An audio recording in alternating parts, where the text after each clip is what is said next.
sing that shit.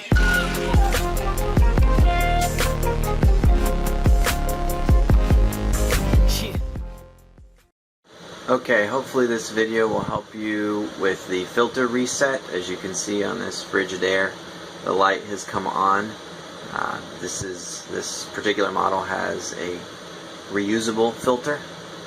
You don't have to go out and buy another one as long as the filter is in good shape. It just needs to be cleaned, and then the reset light can be turned off. So in this particular model, there are some little nubs right here. I'll pull down on that and it pops out. You can do this two-handed if you're not holding a camera. And then it comes down a little bit. It might catch here. Usually with this one, if you pull up a little bit on it and pop it out like that, that little piece right there, which goes in this slot, will let loose. Be careful not to force it or it could break. Set that aside, and here is the filter.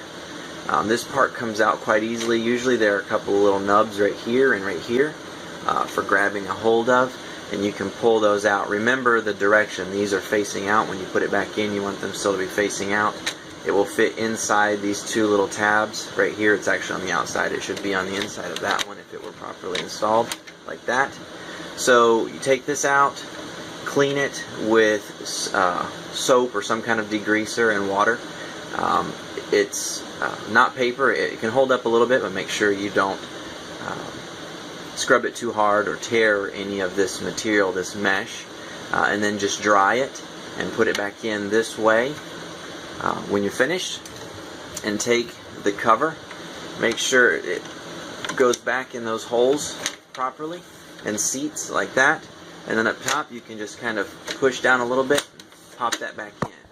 Once you do that, this button up here, the filter reset, you'll have to push it and the light should go off. When it comes back on, it's time to clean your air filter again.